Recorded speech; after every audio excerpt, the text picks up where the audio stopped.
আমার নবী কয় চাচা গো, আমার জন্য মায়া লাগে, আমার তো মা নাই, আমার তো বাবা নাই রে, এই দুনিয়ার মধ্যে আমার কেউ নাই, কে শুনবে আমার কথা?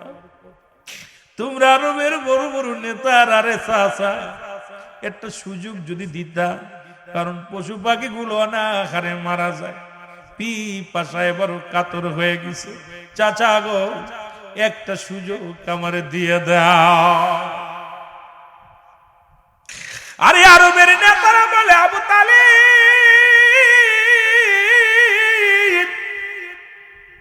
তোমার বাতিজার মুখের দিকে তাকাইলে মায়া লাগে রে, দাও একটা সুযোগ।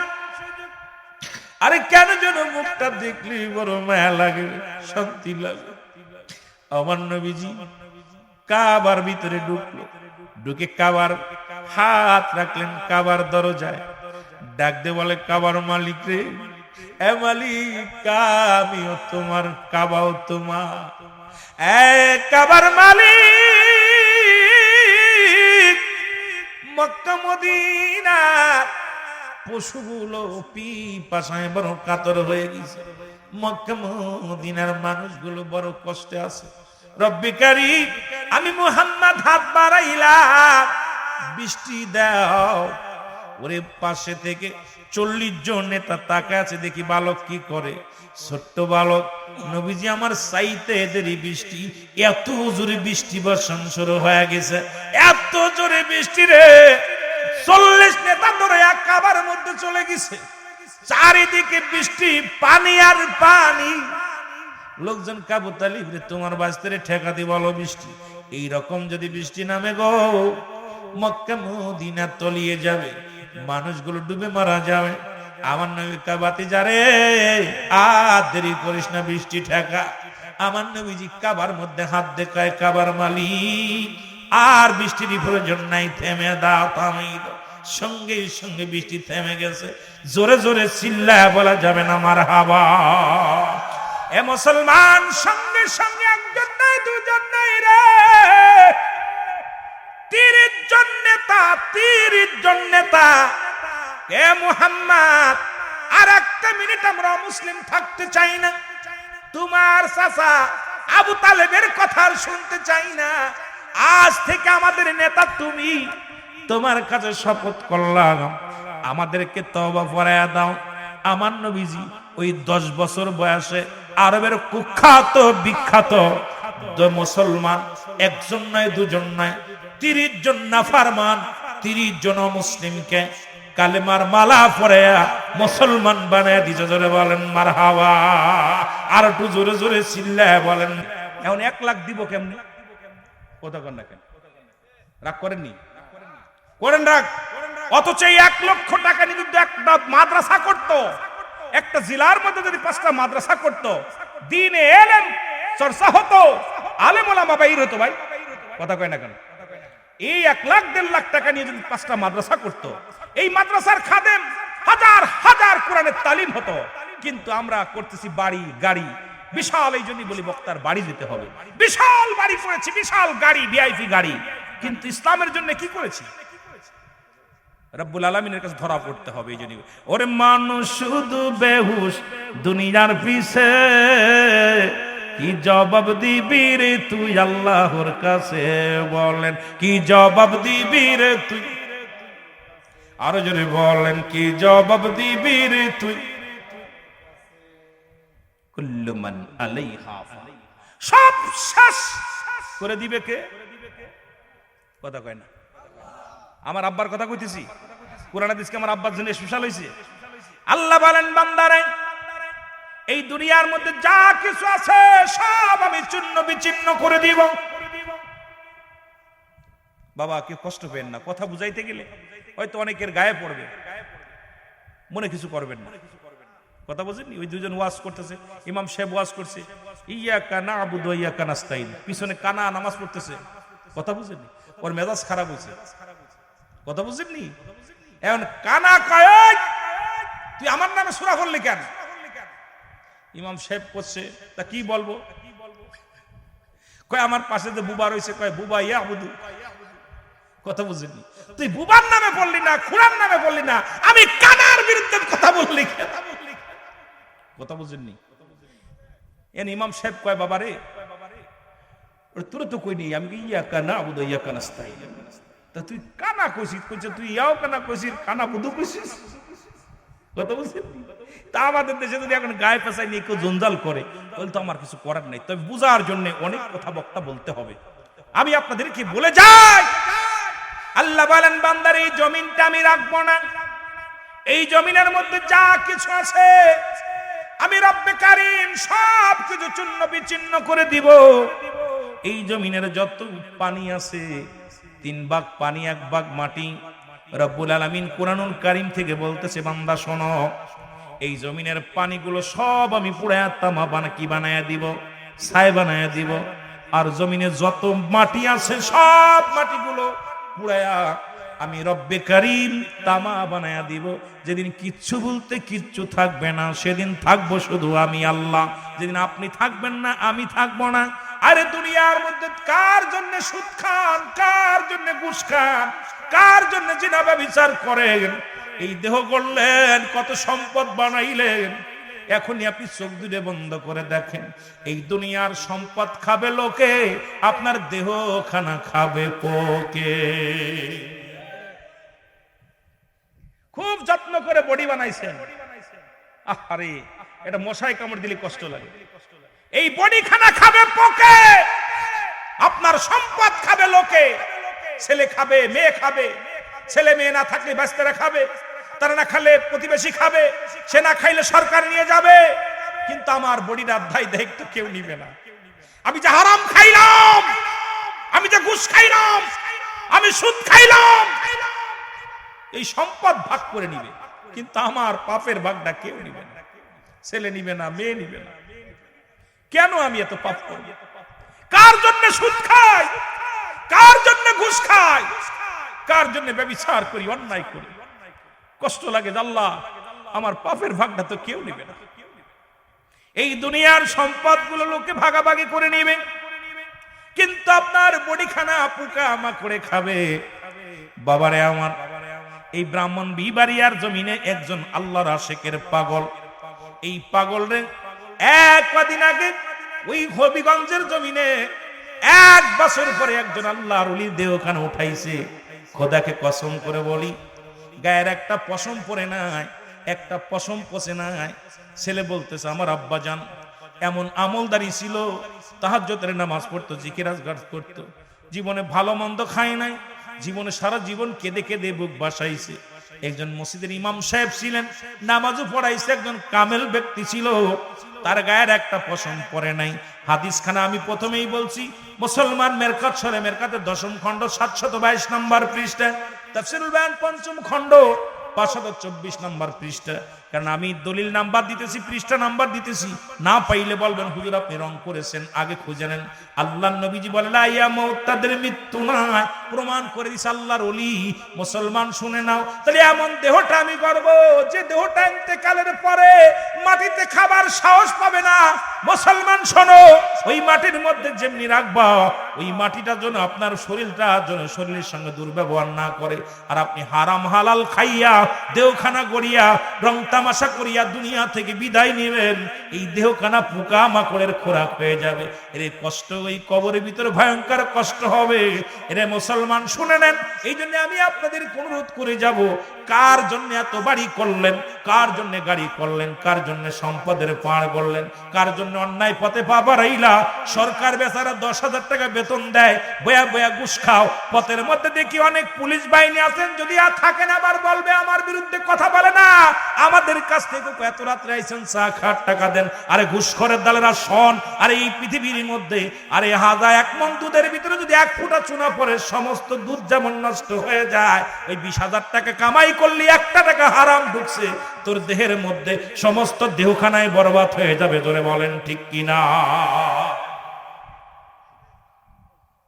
এই হারামখোরদের কি বলবো?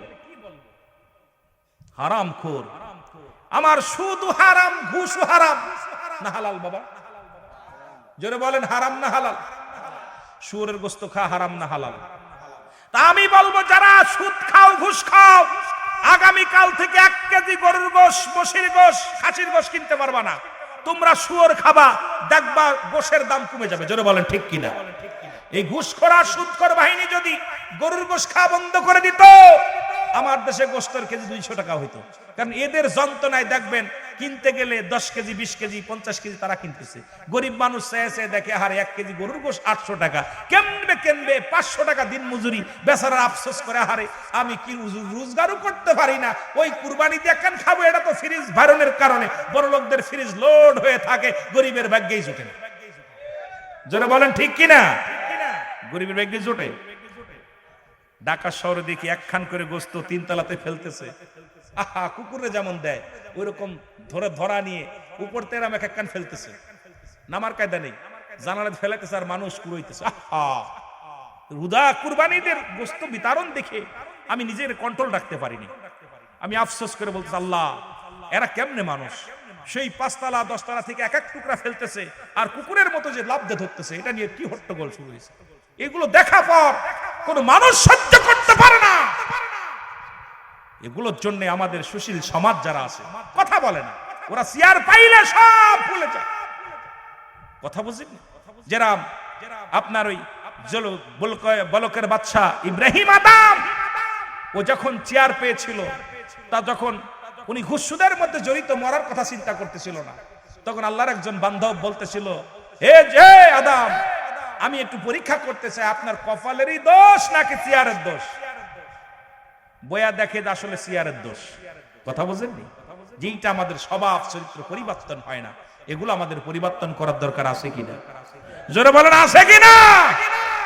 একটু মহব্বতের সঙ্গে দুরূদ শরীফ পড়েন। আল্লাহুম্মা কয়টা পর্যন্ত চালাবে? ওয়ালা আলি সাইয়্যিদিনা, এমন হাবিব আমার মুক্তির কারণে এলো, উফাতের পরেও নবীজি পাপী উম্মতিরে না ভুলিল,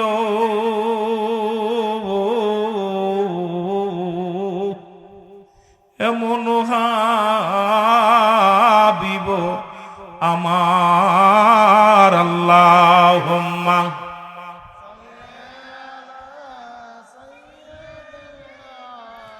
মাওলানা মুহাম্মাদ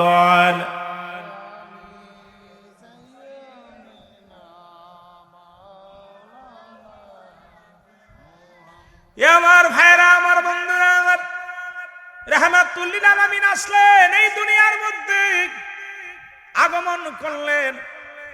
রাসূলের যখন ছোট্টবেলা একটা কথা, আমি কয়েকটা কথা বলে যাই। মুসলমান যেহেতু আগামীকাল ঈদে মিলাদুন নবী, নবী আসার দিন 12 তারিখ আগামীকাল, সেহেতু 2-4টে কথা না বললে আপনাদেরও মজা লাগবে না। এমন নবী যিনি নবীদের নবী, মা আমিনার গর্ভে আসলেন ওই নূর থেকে। যদি আব্দুল মুত্তালিবের কথা, আব্দুল্লাহর কথাগুলো যদি বলতে যাই, লম্বা আলোচনা। নবীজির চাচার সংখ্যা ছিল 9 জন। কয়জন? জোরে বলেন কয়জন? 9 জন। একটু পরিচয় দিয়ে যায়। নবীজির বাবার নাম কি? জোরে বলেন নাম কি? আব্দুল্লাহ মার নাম। আরো জোরে বলেন মার নাম। আমিনা দাদার নাম। আব্দুল মুত্তালিব দাদার নাম। আব্দুল মুত্তালিব দাদির নাম ফাতিমা। দাদির নাম ফাতিমা। নানার নাম ওহাব জুহরি। নানির নাম বাররা। নানির নাম বাররা। বংশ হলো কুরাইশ বংশ। রাহমাতুল লিল আলামিনের চাচার সংখ্যা ছিল 9 জন। কয়জন? আব্দুল মুত্তালিবের সন্তান ছিল 10 জন। নবীর বাবা যান সবচাইতে ছোট, নাম হলো আব্দুল্লাহ।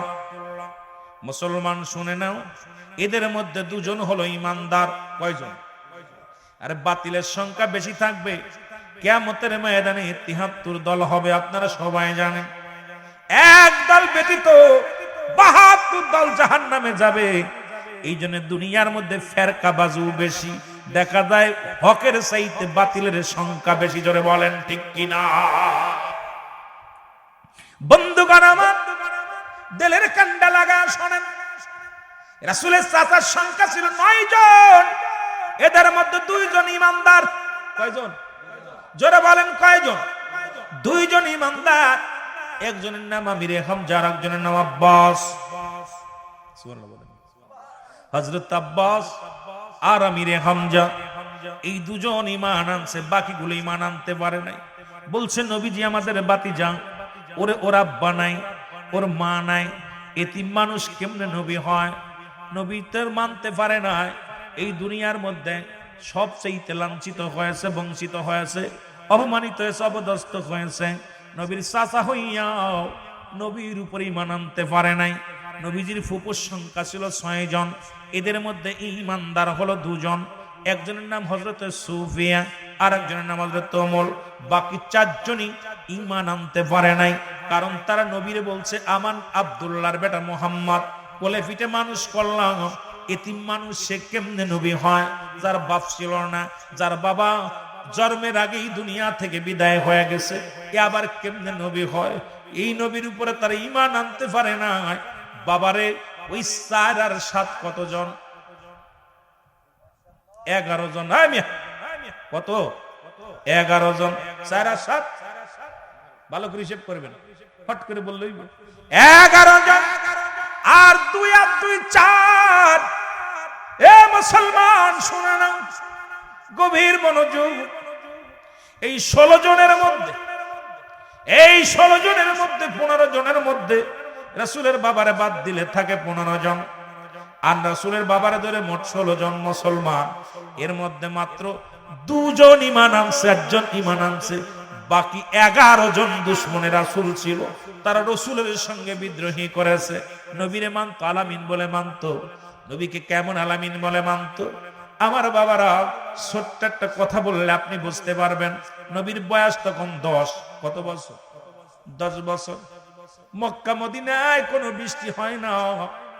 মদিনার বুকের মানুষগুলো অনাহারে, পশু পাখিগুলো না খেয়ে আছে, অনাহারে আছে।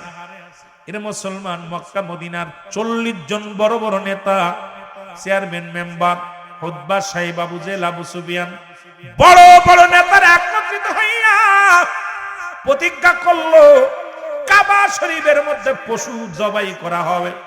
পশু হত্যা করে রক্তের মধ্যে হাত দিয়ে কাবার মালিকের কাছে প্রার্থনা করলে বৃষ্টি হবে।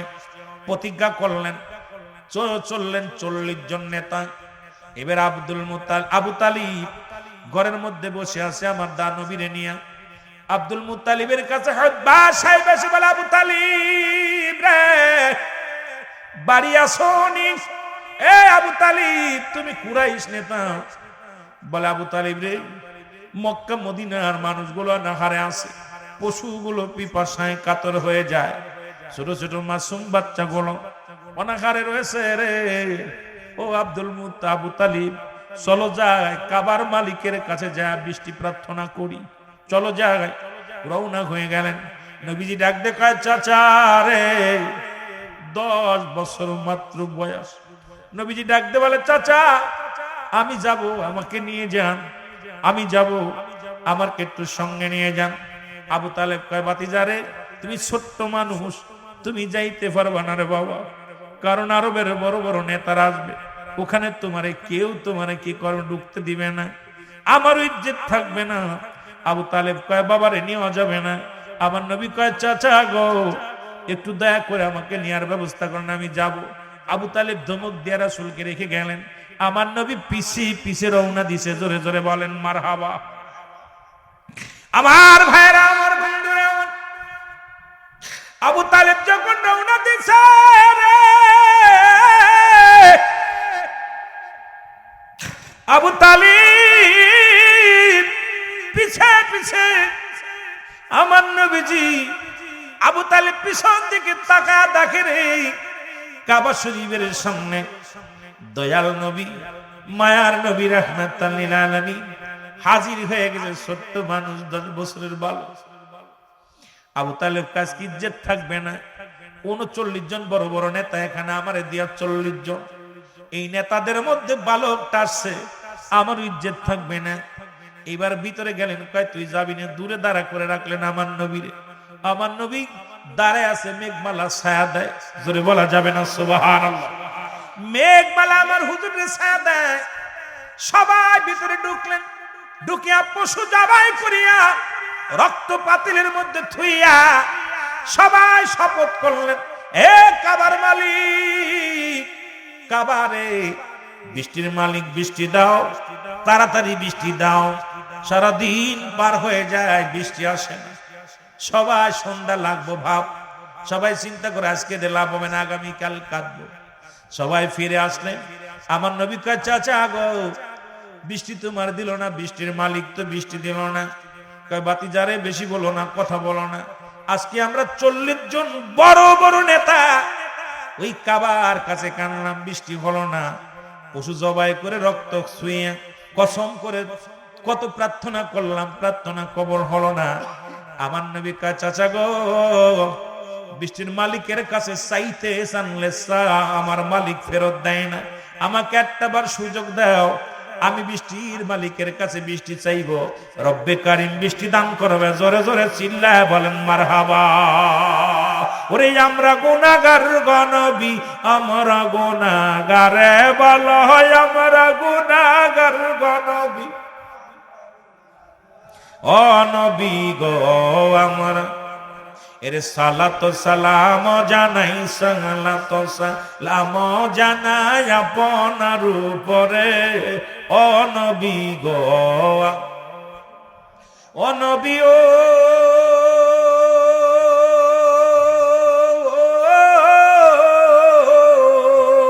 ওরে আপনি তো আল্লাহর প্রিয় এই জগতের পরে। আপনার দুরুদ পড়ে, আপনার দুরুদ পড়ে স্বয়ং আল্লাহ দে। ও নবী গো আমরা গুনাহগারে বলো, আমরা গুনাহগার গো নবী, আমরা গুনাহগারে বলো। ও নবী আমরা গুনাহগারে, ও নবী গো, ও নবী, ও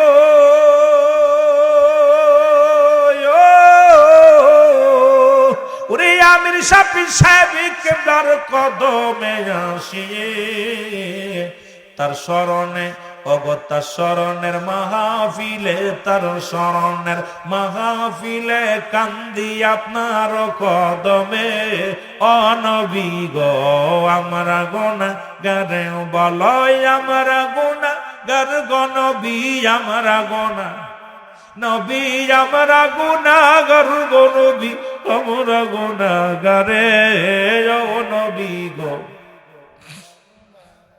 এ দুনিয়ার মুসলমান,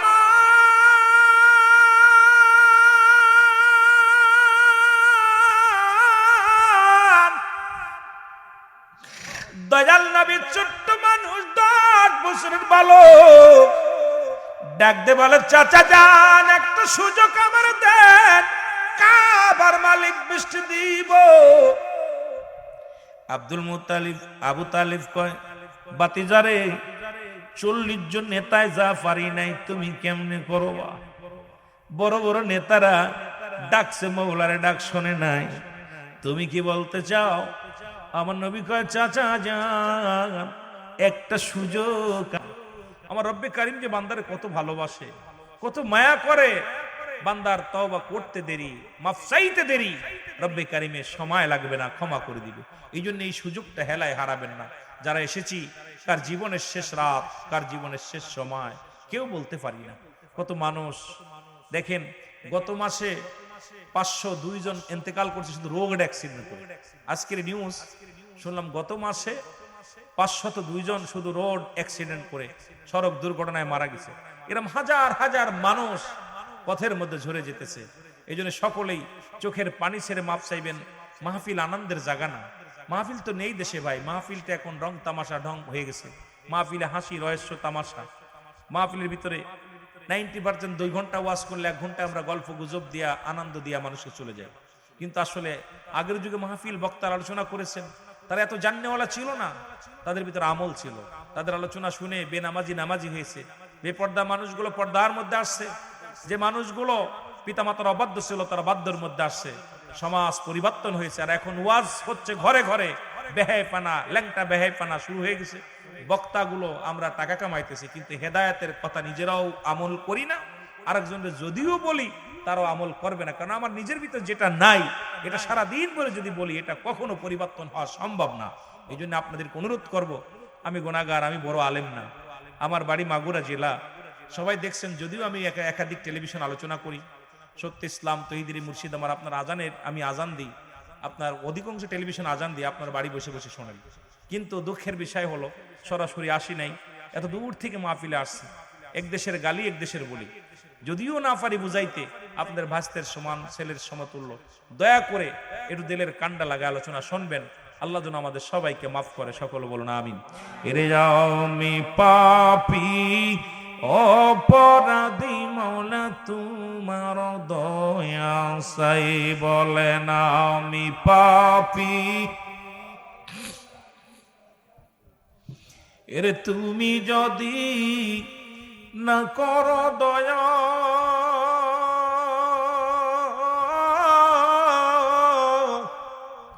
আমার হবে কি উপায়? আল্লাহ তুমি যদি না করো দয়া, আমার হবে কি উপায়? আমি পাপী অপরাধী, মৌলা তোমার দয়া চাই, বলেন আমি পাপী।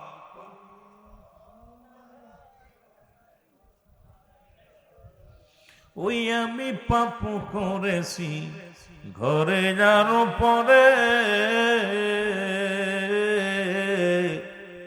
সাধ্য নাই গো যাব গো তোরাই আমি কঠিন বিপদে। ওগো সেদিন যদি না পাই দয়া মৌলা, সেদিন যদি না পাই দয়া, আমার হবে কি উপায়? আমি পাপী অপরাধী, মৌলা তোমার দয়া চাই, বলেন আমি পাপী।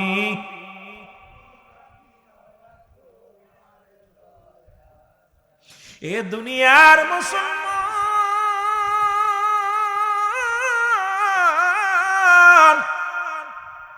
এখন গুনাহগুলো মাফ হয়ে গেল এখানে বসার কারণে। আমি বলতেছিলাম আসার কারণে সগীরা গুনাহ মাফ, বসে তওবা করে আল্লাহর দরবারে কান্নার কারণে হবে কবিরা গুনাহগুলো মাফ। যদি আপনার যে মানুষের দুইটা টাইমে মরণ হয়, একটা হলো রাতের বেলা, একটা হলো দিনের বেলা, দিন শেষ করেছি মৃত্যুবরণ করি নাই, বাবারে গুনার বোঝা মাথায় নিয়ে যদি দিনের মধ্যে মৃত্যুবরণ করত, জাহান্নাম ছাড়া কোনো গতি ছিল না। রাত শুরু হয়ে গেল, 10টা পার হয়ে গেল, এখনো মৃত্যুবরণ করি নাই। দুইটা টাইমে বরণ হয়, বললাম একটা হলো রাতের বেলা, একটা হলো দিনের বেলা। এর দিন শুরু করেছে আল্লাহ নামাজ দিয়া, রাত শুরু করেছে নামাজ দিয়া। পালানোর কোনো পথ নাই, মুসলমান নামাজ কাজা দিয়ার মতো কোনো পথ নাই। বান্দারে 2 রাকাত সুন্নাত নামাজ তুমি আদায় করলা ফজরের, নবীজির উম্মাত হয়ে গেলা, আমার নবীজি তোমাকে ভালোবাসলো, নবীজি তোমার প্রেমিক হয়ে গেল রে মুসলমান। এবার 2 রাকাত ফরজ নামাজ তুমি আদায় করলা, সঙ্গে সঙ্গে তুমি হয়ে গেলে আমার আল্লাহর গোলাম। যদি তোমার দিনের মধ্যে মরণ হয়, তুমি 1 নম্বরে হইলে রাসূলুল্লাহর প্রেমিক, আল্লাহর গোলাম। ও গোলাম, ইন্তেকালের পরেই তো তোমার জান্নাত নসিব, জোরে বলেন মারহাবা। এখন দিনে মৃত্যু হয় নাই, রাতে হতে পারে, এর মধ্যে কোনো সন্দেহ নাই। ও মুসলমান, রাতের শুরু হলো মাগরিব, 3 রাকাত ফরজ নামাজ তুমি আদায় করলা, সঙ্গে সঙ্গে তুমি হয়ে গেলে আমার আল্লাহর গোলাম।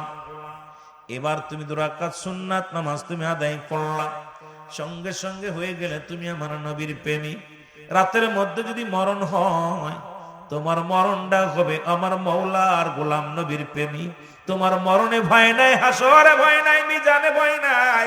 এখন নবীর গোলাম বইলা দাবি করো, নবীর প্রেমিক বইলা দাবি করো, নামাজের মধ্যে নাই। আল্লাহর গোলাম আল্লাহর প্রেমিক বইলা দাবি করো, নামাজের মধ্যে নাই। তুমি কেমন মুসলমান বুঝি আসে না? জোরে জোরে বলেন ঠিক কিনা। এই যে লোকটা শুয়ে আছে ওনারে উঠাই দেন, উঠে যে মসজিদের ভিতরে শুয়ে থাক, বাবা উঠাই দেন, উঠাই দেন।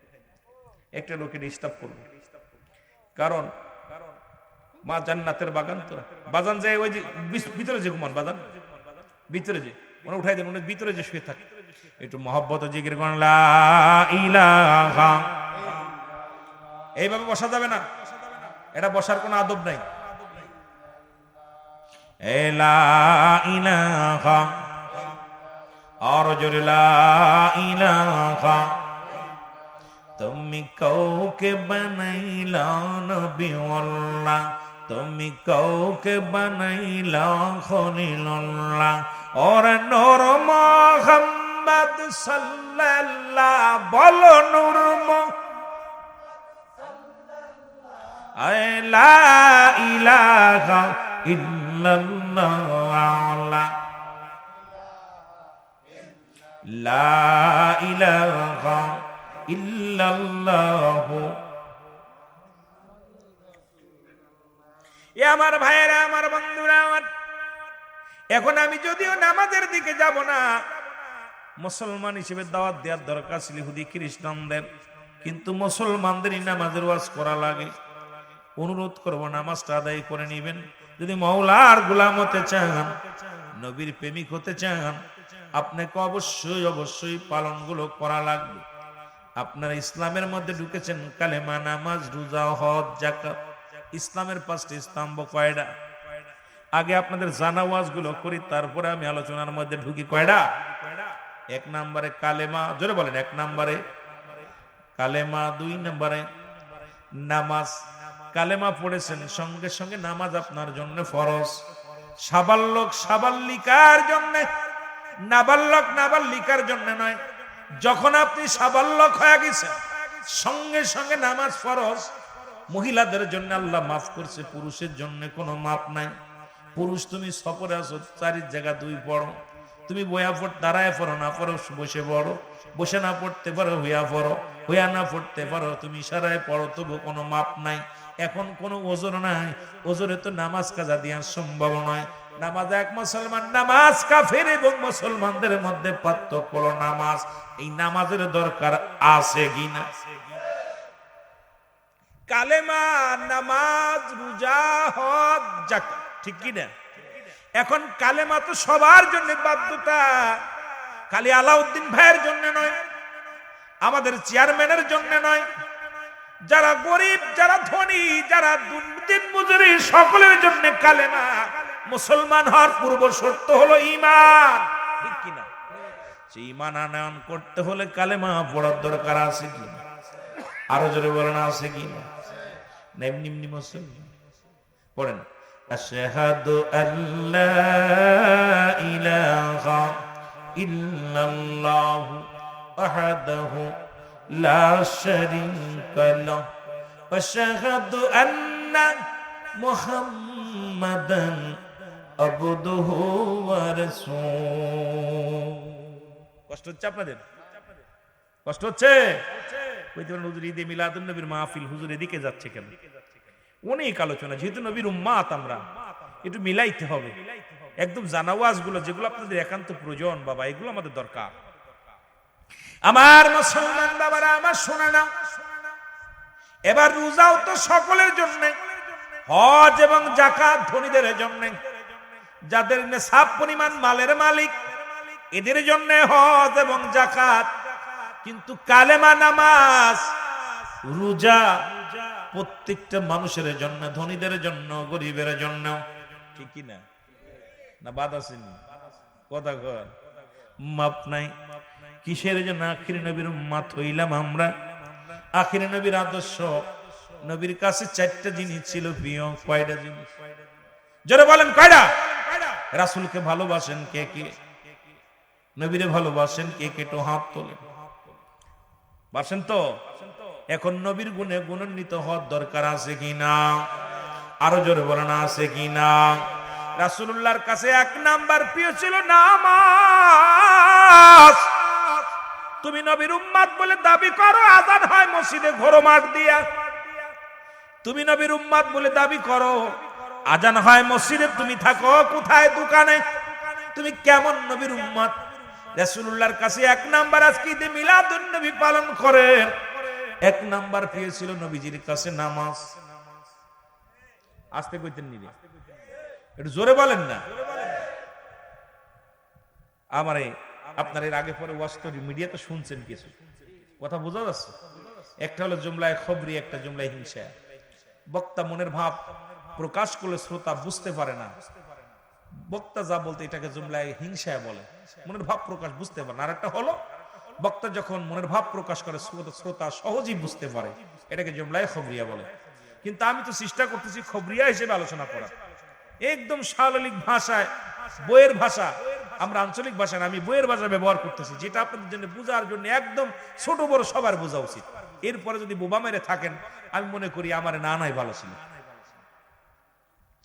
নবীরে ভালোবাসি তো সবাই, নবীর কাছে এক নাম্বার প্রিয় ছিল নামাজ। জোরে বলেন মারহাবা। এক নাম্বার প্রিয় কি? আরো জোরে বলেন। আমাদের কাছে কি হওয়ার দরকার? জোরে বলেন এক নাম্বার কি হওয়ার দরকার? নবীর কাছে যদি নামাজ হয়, আমাদের কাছে কি? টেলিভিশন, ভিসিআর, টেলিভিশন, গানের যাত্রা, কিসের? নামাজ হওয়ার দরকার আছে কি? ঘুমানো ভালো না নামাজ ভালো? জোরে বলেন। নবীর কাছে প্রিয় ছিল এক নম্বরে নামাজ, দুই নম্বরে নবীর কাছে প্রিয় ছিল তার সাহাবীগণ বা উম্মতগণ। আমাদের কাছেও প্রিয় হওয়ার দরকার। এক ভাই আর এক ভাইকে মহব্বত করো। নিজের ভাই নিজের মুখের দিকে তাকাইলে আয়নার মধ্যে যেমন নিজের চেহারাটা দেখা যায়, অন্য ভাইকে যদি এইরকম দেখতে পারতাম, বাংলাদেশে একটা খুন হতো না, বাংলাদেশে কোনো ভাইয়ের বিরুদ্ধে মামলা হতো না, বাংলাদেশে কোনো ভাইয়ের কোনো ক্ষতি হতো না, এই দেশের মধ্যে হানাহানি হতো না, এই দেশের মধ্যে হট্টগোল হতো না। কারণ আমার নবীজির কাছে দুই নাম্বার প্রিয় ছিল তার উম্মতগণ। আমাদের কাছে হওয়ার দরকার ছিল একজন মুমিন আর একজন মুমিনকে নিজের জীবনের চাইতে অধিক পরিমাণ ভালোবাসা। আজকে মোল্লাদের সঙ্গে বিশ্বাসদের মিল নাই, বিশ্বাসদের সঙ্গে মোল্লার মিল নাই, এক দলের লগে আর এক দলের মিল নাই, আর এক দলের লগে আর এক দল কথাই বলে না। এগুলো বন্ধ করতে হবে যদি মুসলমান বলে দাবি করতে হয়। কারণ নবীর কাছে দুই নাম্বার প্রিয় ছিল নবীর উম্মতগণ, সাহাবীগণ। সুতরাং আমাদের কাছেও প্রিয় হওয়া লাগবে আমার প্রতিবেশী, আমার আপনজন। জোরে বলেন ঠিক কিনা? চেয়ারম্যান যিনি, উনি সবাই ওনার জনপ্রতিনিধি। যদি উনি একদিকে তাকায়, কিয়ামতের ময়দানে একশো হয়ে উঠবে। কে ভোট দিল আর না দিল দেখার বিষয় না, যেহেতু ইউনিয়নের প্রতিনিধি, ধনী গরিব সবাই তার প্রিয় মানুষটা। যদি বলেন ঠিক কিনা? যদি কিছু দিতে না পারে, তবে হৃদয় থেকে তাদেরকে গ্রহণ করবে ভালোবেসে। রব্বুল আলামিনের দরবারে উচ্চ মাকাম, তাদের নিয়ামত আল্লাহ দান করবে। সুবহানাল্লাহ বলেন না? কিন্তু আমার দেশে কিছুটা আছে, আছে বলেন আছে? কেউ কারুর দেখতে পারে না, কারুর লোকই কারুর। এক বক্তা আর এক বক্তার শত্রু, এক পীর আর এক পীরের শত্রু, এক মৌলবী আর এক মৌলবীর শত্রু। নবীজি বলছে বাল হুয়া কিলাব, এই দুনিয়াটা হলো পচা দুর্গন্ধ মরি। মানুষের চরিত্র হলো কুকুরের চরিত্র। কুকুর যেমন মরি পাইলে খুশি হয়, সে যেমন আর মানুষগুলো সম্পদ পাইলে খুশি হবে। আজকে দেখেন 100 টাকার জন্য মানুষ মানুষকে বিদায় করে দিচ্ছে, 50 টাকা 200 টাকা 500 টাকার জন্য এক ভাই আরেক ভাইকে খুন করতেছে। নিজের বাবা নিজের ভাই মিলে আপন ভাইয়ের চোখ উপড়ে নিচ্ছে সম্পদের জন্য। জোরে বলেন ঠিক কিনা? এগুলো দেখতেছেন না আপনারা? আমার নবীজি যে কথাগুলো বলছে, আমার আল্লাহর বিধানগুলো, রাসূলের বিধানগুলো একটু খেয়াল করবেন। খালি ওয়াজ শুনবেন আর জি জি বলবেন না। আমি যদি রং বলি, বলবেন হুজুর আপনি রং বলতেছেন। কারণ আমি আপনাদেরকে রং কথা বলার জন্য আসিনি। আমার কবরে যেতে হবে, আমাদের জবাব দেওয়া লাগবে রব্বে কারিমের কাছে। অধিকাংশ আলেম, 3 শ্রেণী আলেম জাহান্নামে যাবে। 3 শ্রেণী আলেম জাহান্নামে যাবে। তার মধ্যে 1 নাম্বার আলেম হলো যিনি ইলম অর্জন করছে দুনিয়ার মধ্যে এলেম অর্জন করছে অন্যকে পরাজয় করার জন্য। তার আলোচনা, তার এলেম অর্জনটাই হলো কোন ভাবে অন্যকে পরাজয় করানো যাবে, কোন ভাবে কাকে ঘায়েল করা যাবে, নিজে বড় আলেম সাজবে। 2 নাম্বার আলেম যিনি দুনিয়ার ধন সম্পদ উপার্জন করার জন্য এলেম অর্জন করেছে। 3 নাম্বার আলেম যে ব্যক্তি নিজের নাম যশ খ্যাতি অর্জন করার জন্য আলেম হয়েছে। এই 3 শ্রেণী আলেমদেরকে জাহান্নামে ছুঁড়ে মারা হবে, এদের এত অপমানিত অপদস্থ করা হবে, এমনকি আগুনের নদীতে তাদের ফেলে দেওয়া হবে। এই আগুনের নদীর মধ্যে তারা সাঁতার কাটবে, তাদেরকে অপমান অপদস্থ। আলেমরা যত ইজ্জত পাবে তত বেইজ্জত হবে, কারণ আপনারা সাধারণ মানুষ, আপনারা তো রব্বুল আলামিনের কাছে জবাব দিয়ে আল্লাহ আমি জানতাম না, কিন্তু আমি জবাব দিব কি? এই জন্য আমরা যারা আলেম আছি, হক কথাগুলো, সত্য কথাগুলো যদি আমি আপনাদের তুলে না ধরি, যদি না বলি, আমার রব্বুল আলামিন আপনাকে আমাকে ছাড়বে না। জোরে বলেন ঠিক কিনা? কঠিন বিচার। আমরা আলেমরা, আমাদের আলেমদের কঠিন, আমাদের যে দায়িত্ব, এই দায়িত্বটা যদি পালন করতাম, আমার মন বলে সমাজ ভালো হতো, পরিবর্তন হয়ে যেত। সমাজ পরিবর্তন না হওয়ার পিছনে আমি আলেমদেরকে দায়ী করি। হয়তো অনেক আলেম বলবে রুহুল আমিন ভাই আপনি আমাদের নিজের দুর্নাম নিজে নিচ্ছেন। হ্যাঁ ভাই, আমার বিবেচনায়, আমার গবেষণায় আমি যেগুলো দেখেছি সেটা আমি বলতেছি, কারণ আমাদের ভিতরে এখনো একতা হতে পারিনি। মুখে বলি একটা, অন্তরে বলি আল্লাহ কমিনান নাস, মানুষের মধ্যে মায়া করু, তারা বলবে আমান্নাতুল ঈমান আনসা বিল্লাহি, আল্লাহর প্রতি আমি লাউমিল আখিরাতাল বিশ্বাস স্থাপন করছি। ওয়া মা হুম বিমুমিনিন, একদল মুনাফিক বেঈমান মানুষের মধ্যে আছে, এটা রব্বুল আলামিন নিজেই স্পষ্ট করছে। সূরা বাকারার মধ্যে প্রথমেই শুরু করছে, নাস শব্দের অর্থ হলো মানুষ। এই মানুষের মধ্যে অসংখ্য মুনাফিক, অসংখ্য বেঈমান, অসংখ্য ধোঁকাবাজ, এগুলো আছে কি? আল্লাহ কেদের জন্য রেখে দিলাম মুইদ্দাতিল কাফির, ওই কাফের বেঈমান মুনাফিকদের জন্য আমি আল্লাহ প্রস্তুতি রাখলাম 7টা জাহান্নাম। কয়টা? যাবেন কিডা? যাবেন নি কেউ? কেউ রাজি আছেন? রাজি আছেন? আল্লাহ কয় যারা ইমানদার মুমিন, যারা আমি আল্লাহকে ভালোবাসে বা রাসূলের অনুসরণ অনুকরণ করে, এদের জন্য আমি রেখে দিলাম মুইদ্দাতিল মুমিনিন, মুমিন মুত্তাকিনদের জন্য আমি আল্লাহ প্রস্তুতি করে রাখলাম 8টা জান্নাত। আস্তে কইতেন না জোরে কইতেন? কেডা যাবেন? যাবেন নি রে ভাই? একটু হাত উঠান না, কষ্ট হচ্ছে নি? 2টা সংবাদ দিছে আল্লাহ কয় যে আমি কাফের বেঈমান মুনাফিকদের জন্য একটা জায়গা রাখছি, আর ইমানদার মুমিনের জন্য একটা জায়গা রাখছি। আল্লাহ তো ব্যবস্থা করেছে একটা জায়গা, শান্তির জায়গা আর একটা ভালো জায়গা, খারাপ জায়গা। 2টা জায়গা আমি রেখে দিছি স্পষ্ট। যদি বলা হতো এখান থেকে আপনাদের নবীনগর গেলে পুলিশে ধরবে, আপনি যাবেন? এই পথে গেলে ডাকাতি ধরবে, যাবেন? আমার যদি আপনি বলেন যে হুজুর রাত্রিতে চলে যাবেন, এই পথ দিয়ে গেলেই ডাকাতি ধরবে, আমি কি যাবো রে ভাই? 100 কিলো ঘুরে যাবো, না হলে আমি শুয়ে থাকবো মসজিদের বারান্দায়, কথা কইতেননি, তাও যাইতাম। রব্বে কারীম তো আপনাকে দেখাইছে এই পথে চললে জান্নাতে যাবে, এই পথে গেলে জাহান্নাম, তারপরে কেন আমি আপনি ভুলে গেলাম? এই রব্বে কারীম আপনাকে আমাকে ছাড়বে না।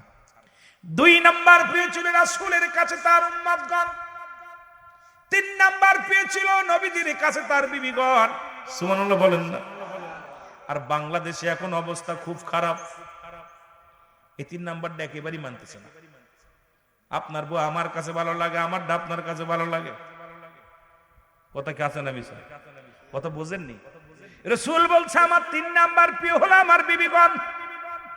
অর্ধঙ্গিনী, যেমন গায়ে যদি ময়লা লাগে, পোশাকে যদি ময়লা হয়, এটা ধৌতকারীর কাছে যদি সুন্দরভাবে ধুয়ে গায়ে দেয়া হয়, তদ্রূপ আপনার বিবির গায়ে যদি ময়লা লেগে যায়, এটা পরিষ্কার করবেন কেমনে? এটা তো ব্যবহার করতে হয়। কিন্তু আজকে বাংলাদেশের মধ্যে পর্দা না থাকার কারণে প্রতিটা বাড়ির মধ্যে জিনা ব্যভিচার অন্যায় লেগে গেছে। আজকে একটা দেখলাম, নেটের মধ্যে দেখলাম, বিবি ধরা পড়ছে। বিবি কয় আমার স্বামীও পরকিয়া করে, আমিও করি, দোষ কি? উনিও করে আমিও করি। আস্তে কইতেন নি? আরো জোরে। তাহলে আজকে আমার সমাজ, আমার জন্য আমার বিবি নষ্ট হয়। এ মুসলমান, আপনার বিবি কালো হোক, আপনার বিবি ছোট হোক, আপনার বিবি গরিব হোক, রাসূল যেহেতু তার বিবিদেরকে ভালোবাসে, 3 নাম্বার যদি নবীর উম্মত হতে হয়, রাসূলুল্লাহর উম্মত হিসেবে যদি স্বীকৃতি পেতে হয়, অবশ্যই যেটা বৈধভাবে আপনার বিবি, তাকেই আপনার প্রাণের চাইতে বেশি ভালোবাসা লাগবে। অন্যদিকে নজর দিবেন না, আমার দেশে জিনা হবে না। অন্যদিকে নজর দিবেন না, ব্যভিচার হবে না, জুলুম হবে না, অন্যায় হবে না। আর এটা না হওয়ার পিছনে আগে 1 নম্বরে পর্দার বিধানটা চালু করা লাগবে। জোরে বলেন। ঠিক কিনা? পর্দা নাই, হুজুরের বাড়ি পর্দা নাই। এই জন্য আমি বলি মৌলানাদের দাওয়াত দিলে আগে বাড়ি যাবেন, দেখুন ওই বাড়ি টেলিভিশন আছে কিনা, ওই বক্তার বাড়ির বক্তার বউ বাজার ঘাট করে কিনা, ওই বক্তার মা বাবার ভাত দেয় কিনা, ওই বক্তা মুখে এসে বলে। এই জন্য আমি প্রতিটা মাহফিলে বলি যে আপনারা দয়া করে বক্তা দাওয়াত মোবাইলই বন্ধ করেন, বক্তার বাড়িতে যাবেন, এলাকায় খোঁজ নেবেন যে বক্তা নামাজ পড়ে কিনা, বক্তার চরিত্র কেমন। আমাদের সুরদে ওয়াজ করে যাচ্ছি, মানুষকে পাগল বানাইতেছি, কিন্তু এই বক্তার ক্যারেক্টার কেমন, আজকে এটা যাচাই বাছাই না করার পিছনে সবাই আমরা সমাজের মধ্যে ভুল পথে আছি। যদিও আপনারা আমার কথা রাগ করতে পারেন, অনেক বক্তা আমাকে বলে হুজুর রুহুল আমিন সাহেব আপনি শুরু করছেন কি শুরু করছেন? হ্যাঁ ভাই, অধিকাংশ বক্তার বউ বেপর্দায় বাজার ঘাট করে, অধিকাংশ বক্তার বউ, রাগ করেন না, আবার আমার পরে আবার মাঝে মাঝে ফোন দেয়, তো অধিকাংশ বক্তার বউ টাকা দিচ্ছে বা গাড়ি বা তাদের মন মতো চলতেছে না ভাই। এই জন্য আমাদের কোথায় তাসির নাই, কোথায় ওয়াজ করবো, সর্বঙ্গে ব্যথা। এখন আর এই এমন অবস্থা হয়েছে, অ্যান্টিবায়োটিক দেওয়ার জায়গা নাই ভাই, সব জায়গা অবস্থা খারাপ, যেদিকে তাকায় সেদিকে বিপদ, যেদিকে তাকায় সেদিকে বিপদ। আর এই বিপদের কারণে এই জাতি সমাজকে আমরা নোংরা পথে নিয়ে গেছি। আজকে এই যে সামনে বসে আছেন কিছু মুরব্বী, দরকার ছিল ইয়ং গুলো, এরা যদি গান হতো আপনাদের মাঝে, এই এলাকার মধ্যে বেশি গানের পালা ছিল, এই গান যদি হতো এলাকায় মানুষের অভাব হতো না, যেটা বলেন ঠিক কিনা? কিন্তু জান্নাতের বাগানে ওগুলো আসে নাই। অথচ রাসূল বলছে যারা যারা দুনিয়ার মধ্যে যারা যুবকগুলো, যুবতী 18 বছর যুবক আর 16 বছরের যুবতী, যুবক বয়স হবে জান্নাতে, বুড়াগুলো নিবে না জান্নাতে। তাহলে আমাদের জান্নাতে যা যুবক, জান্নাতের বাগানটা আগে ধরার দরকার ছিল, যারা বলেন ঠিক কিনা? কিন্তু আমাদের নাই, যুবকরা নাই, নাই যুবকরা না থাকার পিছনে যে কারণ একটাই বললাম। একটু মহব্বতে বলেন, আমার সাদের জীবন বিফলে গো সোনার জীবন, ও নবীজি আপনাই না পাইলে, বলেন সাদের জীবন বিফলে নবীজি আপনাই। এর কোরআন আর হাদিসে শুনি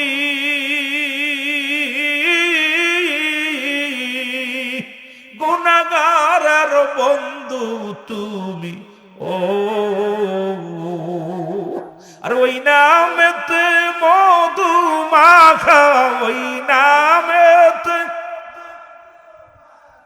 করছো পাগল আমারে, ও নবীজি আপনা আমার সাদের জীবন বিফলে গো সোনার জীবন বিফল, ও নবীজি আপনা।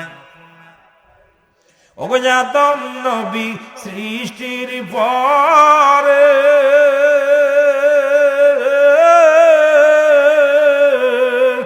ওগো আরশের নিচে সেজদায় পড়ে গো, আর আদম নবী ক্ষমা পাইল, আদম নবী আমার দয়াল নবীর ও নবীজি তোমার এ দুনিয়ার মুসলমান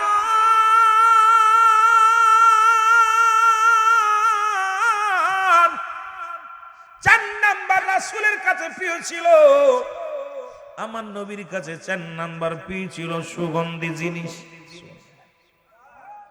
এক একটা বিষয়ের উপর আলোচনা করলে 2 থেকে 3 ঘন্টা করার দরকার, কিন্তু আমি লম্বা আলোচনার মধ্যে নাই। শুধু ঈদে মিলাদুন নবীর মাহফিল বলে রাসূলের ভালোবাসার মধ্যে একটু যাইতেছি রে বাবা। নবীর কাছে 4 নাম্বার প্রিয় ছিল সুগন্ধি জিনিস। আমাদের কাছে বিড়ি, সিগারেট, গাঁজা, ইয়াবা, ফেনসিডিল, মদ। কথা হয় না। যদি নবীর কাছে প্রিয় হয় সুগন্ধি জিনিস, আজ থেকে প্রতিজ্ঞা করব জীবনে একটা বিড়ি টান দিব না। নবীর কাছে প্রিয় যদি হয় সুগন্ধি জিনিস, জীবনে মদের পেয়ালা হাতে নিব না।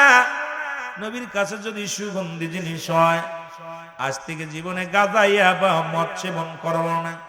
নবীর কাছে যদি সুগন্ধি জিনিস হয়, আজ থেকে সুদের কারবার ঘুষের কারবার করব না। শান্তি কেন আসবে না? বলে শান্তি আসতেই হবে, কারণ রাসূলুল্লাহ সত্যের পয়গম্বর হইয়া পয়গম নিয়া, কারণ রাসূলের পথে রাসূলের মতে যারাই চলবে দুনিয়াতেও শান্তি আখিরাতেও শান্তি। নবী কয় হায়াতি খায়রুন লাকুম, আমার নবী কয় উম্মতিরা রে, আমি নবী দুনিয়ার মধ্যে আগমন করেছি আমার উম্মতের কল্যাণের জন্য। বাবারা আমার দিলের কান্ডা লাগায় শুনবেন, নবী কয় উম্মতিরা গো, আমি নবী দুনিয়ার মধ্যে আগমন করলাম আমার আল্লাহ রাব্বুল আলামিন আমার উম্মতিদের জন্য রহমত স্বরূপ পাঠাইলেন। আমাকে পায় আমার উম্মতিরা বনধন্য। কোন ভাবে সংসার জীবন করবে, কোন ভাবে রাষ্ট্র পরিচালনা করবে, কোন ভাবে জীবন যাপন করবে, কোন ভাবে স্বামী স্ত্রী সংসার করবে, সব কিছু শেখানোর জন্য আমার আপনার নবী রাহমাতুল আলামিন এই দুনিয়ার মধ্যে মানব ভেবে দুনিয়ার মধ্যে মানুষ রূপে আসলেন। সেই নবীজির মতে সেই নবীজির পথে যদি চলে, শান্তি আর শান্তি, বামে ডানে অশান্তি হতে পারে না, সামনে শান্তি পিছনে শান্তি, কোনো শত্রু থাকতে পারে না। এই মানুষগুলো শুধু শান্তির মধ্যে থাকবে। আজ থেকে প্রতিজ্ঞা করব রাসূলের মতে রাসূলের পথে চলতে চাই কি চাই না? আপনি নবী মানেন, নবীর অনুকরণ অনুসরণ করেন না। নবী কয় হায়াতি খায়রুন লাকুম, আমার ওফাতটা আমার আগমনটা, নবী কয় ওফাতি খায়রুন লাকুম। এবার নবী কয় আমার ইন্তেকালটা, এই আলেম উলামা গভীর মনোযোগ, হক কথাগুলো সমাজের মধ্যে বলো। নবী কয় আমার ওফাতটা আমার ইন্তেকালটা আমার উম্মতের জন্য কল্যাণ করো। এই পৃথিবীর মধ্যে যদি কোন উম্মত ভালো কর্ম করে, যে আপনারা করছেন মাহফিল সাজাইছেন, এই মাহফিলের জন্য আমার বাজানেরা গভীর মনোযোগ, দিলের কান্ডা লাগা শুনে নেন। আমার নবী কই যখন কোন উম্মত ভালো কর্ম করে, আমি নবী সঙ্গে সঙ্গে রব্বুল আলামিনের কাছে প্রশংসা করি, আমার আল্লাহ অমুক গ্রামে আমার অমুক উম্মত নামাজ পড়েছে, রোজা রাখছে, জিকির করে, কোরআনের মাহফিলে বসছে, আমি রব্বুল আলামিনের কাছে প্রশংসা করি, আমার আল্লাহ। আল্লাহ গো, চেয়ারম্যান সাহেব ভালো একটা কাজ করতেছে, মেম্বার সাহেব ভালো কাজ করতেছে, রব্বুল আলামিনের দরবারে আমি প্রশংসা করি আমার উম্মতের হইয়া। আবার কোন উম্মত যখন গুনাহের কাজ করে, নবী কয় আমার উম্মতের সইয়া আমি রব্বি কারীমের দরবারে ইস্তেগফার করি, ক্ষমা চাই। ও যুবক, এমন নবীর উম্মত হইলা গো, একবার কি তোমার মনে পড়ে না, একবার কি চোখে পানি আসে না? আমার নবী ডাক দিয়ে বলে উম্মতিরা রে,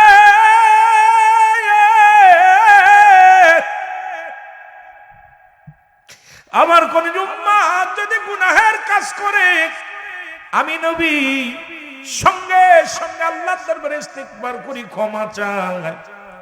অন্যায় করে ছেলে মাফ চায়, মুসলমান বাবা মা অন্যায় করে গ্রামের ছেলে মাফ চায়, চেয়ারম্যান মেম্বার যাইয়া, মেম্বার আমাদের চেয়ারম্যান সাহেব কত ক্ষমা চা লাগে। এখন মারামারি বেঁধে গেলে এক গ্রাম থেকে আর এক গ্রামে যাইয়া রাতের অন্ধকারে কয় বাবা রে, ওই ছেলেটা দুষ্ট মারামারি করেছে, আমি তোর কাছে মাফ চাই, হট্টগোল করিস না। চেয়ারম্যান সাহেব মেম্বার সাহেব মাফ চাই গ্রামের ছেলে মেয়েদের বাঁচানোর জন্য। তদ্রূপ এমন একজন নবীর উম্মত হইলা, আপনাকে আমাকে বাঁচানোর জন্য ইস্তেগফার করে, মাফ চায় আল্লাহর দরবারে। এই নবীর পক্ষে থাকার দরকার আছে কি না?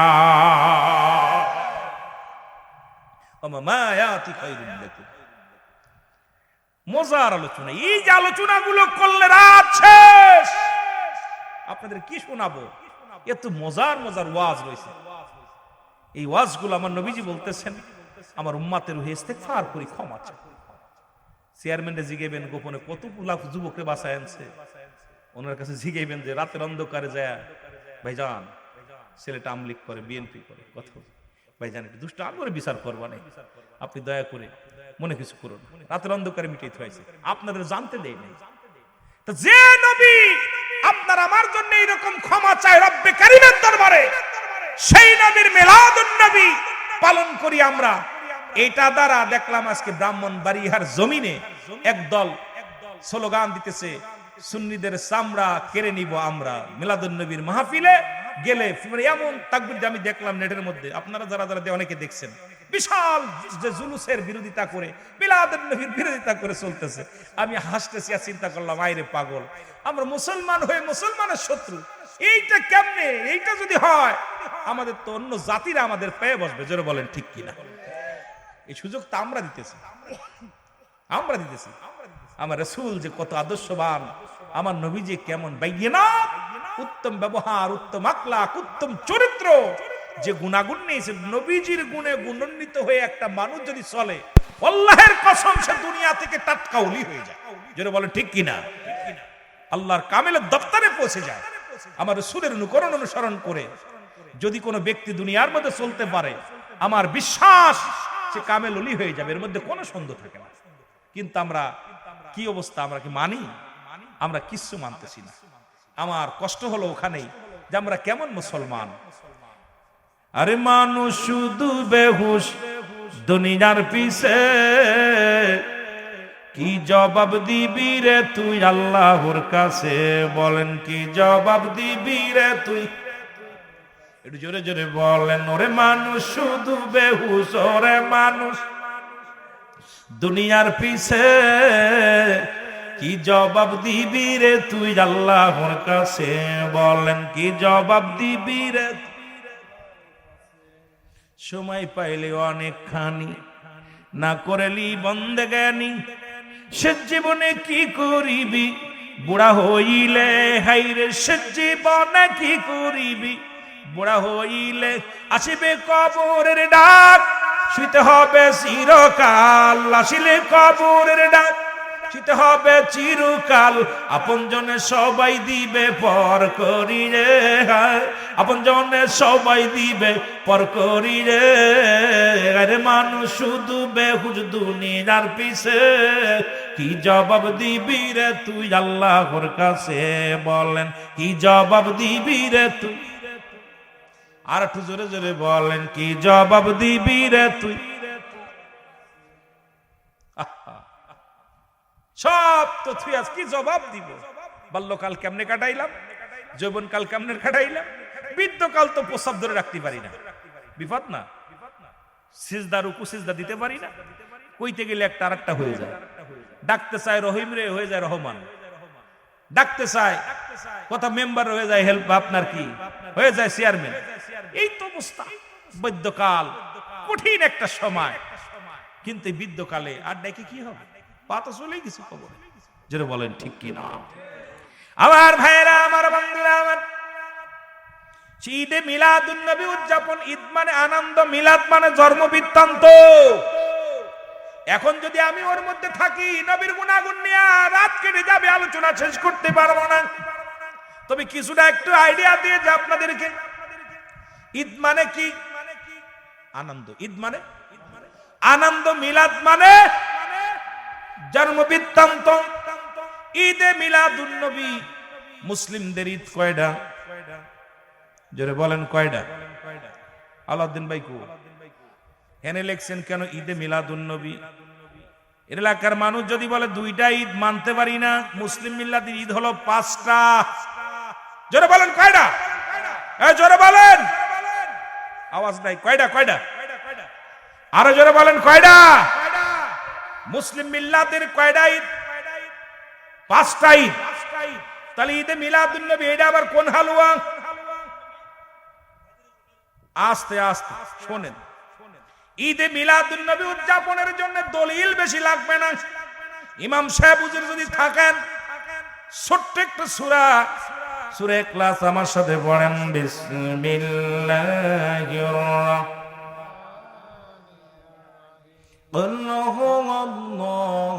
রাহিম। আল্লাহুস সামাদ, লাম ইয়ালিদ ওয়া লাম ইউলাদ ওয়া লাম ইয়াকুল লাহু কুফুয়ান। দলিল হয়ে গেছে। এখন মিলাদ মানে যদি জন্ম বৃত্তান্ত হয়, বুঝে নিবেন। সকালবেলা বলবেন ও সিদ্দিকী সাহেব কি কয়ে গেল, কিছু বুঝলাম না। আমি কিন্তু যদিও সংক্ষিপ্ত আকারে বলতেছি কথাগুলো, তবুও বোঝা লাগবে। এখন মিলাদ মানে যদি জন্ম বৃত্তান্ত হয়, এখন আমার আল্লাহর আব্বার নাম কি? মার নাম কি? দাদার নাম কি? চাচার নাম কি? কথা কয় না। একমাত্র মিলাদ নাই আমার আল্লাহর। মিলাদ আছে পৃথিবীর সমস্ত মাখলুকাতের। যে সমস্ত আলেমরা মিলাদুন নবী অস্বীকার করে তারও মিলাদ আছে। সুতরাং মিলাদ মানেই জন্ম বৃত্তান্ত। ওনার বাড়িতে যে গরু ছাগল আছে এটারও মিলাদ আছে, এটারও জন্ম আছে। জোরে বলেন ঠিক কিনা? বুঝার অভাব, বুঝার অভাব। কারণ আল্লাহ বলে আমি, এ হাবিব আপনি বলে দেন আমি আল্লাহ এক। কে বলতেছে? যেটা বলেন কে? আল্লাহ বলে সূরা ইখলাসের তাফসীরটা শোনেন, অর্থটা কি? এবার আল্লাহ বলে আমি আল্লাহ এক, কাউকে আমি জন্ম দিই নাই, কারো থেকে জন্ম নিই নাই। আসমান জমিনের মধ্যে আমার সমতুল্য সমকক্ষ আর কেউ নাই। মুসলমান শুনে নাও, এই পৃথিবীর মধ্যে, এই পৃথিবীর সবাই আমার মুকাফিক্কি, আমি কারোর মুকাফিক্কি নই। সুতরাং এই পৃথিবীর মধ্যে আমার রাসূলের জন্ম যারা অস্বীকার করে, নবীর আব্বার নাম আব্দুল্লাহ, মার নাম আমেনা, দাদার নাম আব্দুল মুত্তালিব, দাদির নাম ফাতিমা, নানার নাম মুহাফজরি, নানির নাম বাররা, বংশ হলো কুরাইশ। নবীর চাচা ছিল 9 জন, নবীজির দাদা মুসলমান, ফুফু ছিল 6 জন। মুসলমান শুনে নাও, নবীজির দুধমা ছিল 4 জন। আমাদের জানার অভাব, কিতাব পড়ার অভাব, সংক্ষিপ্ত জিনিস আমরা অনেক সময় ডাকে অনেক ভারী করে ফেলি। এখন মুসলমান শুনে নাও, কারণ রাসূলুল্লাহর বাবা ছিল, মাও ছিল, দাদা ছিল, বংশ ছিল। 570 খ্রিস্টাব্দে দুনিয়ার মধ্যে আগমন করেছে। সোমবারের দিন গত রাত্রে যাইয়া সবে সাদেকের সময় দুনিয়ার আলো ভুবন এই দুনিয়া দেখছে আমার নবীজি। সুতরাং নবীর জন্ম আছে, আল্লাহর জন্ম নাই। একমাত্র মিলাদ নাই আমার আল্লাহর, মিলাদ আছে সমস্ত মাখলুকাতের। জোরে বলেন না মারহাবা। পাইছেন কথা? বুঝতে পারছি কথা কন না কেন? মিলাদ আছে, মিলাদ আপনারও আছে। এখন মিলাদ নিয়ে যারা মারামারি করে, মিলাদ নাই কার? আসতে না জোরে কইবেন, নাই কার? আল্লাহর মিলাদ আছে কার? স্রষ্টার মিলাদ নাই, সৃষ্টির মিলাদ আছে। আমার বাবার এখন হলো ঈদ। ঈদ হলো মুসলমানদের 5টা ঈদ।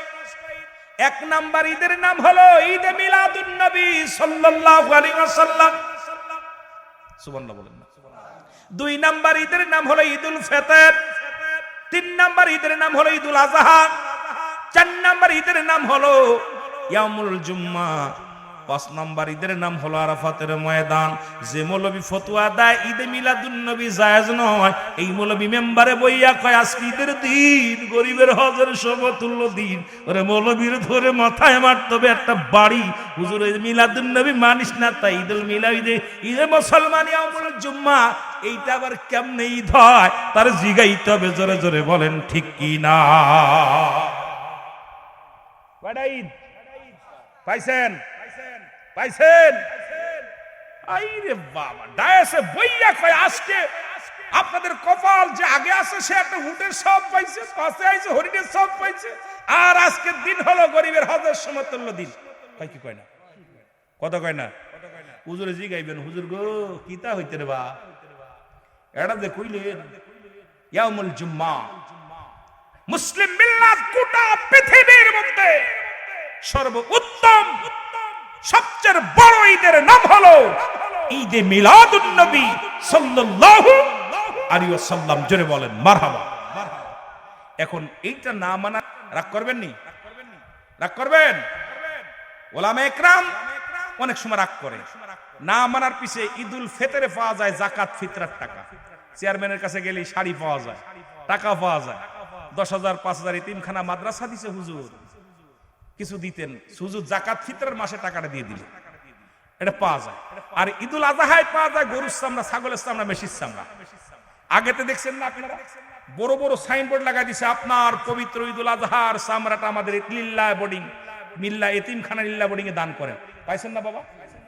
এখন দেয় না, কারণ আমি বিগত যারা আছে এখন যারা আছে ধন্যবাদ জানাই, যাদের চামড়া, গরুর চামড়া কেনে না, ছাগলের চামড়া চেনে না, যারা বলে ঠিক কি না। একটা পোস্টার ছাপাইতে হয় 10 টাকা খরচ, ছাগলের চামড়া মাত্র 10 টাকা। ও বেচবে কে আর নেবে কে, ভাড়া দেবে কে?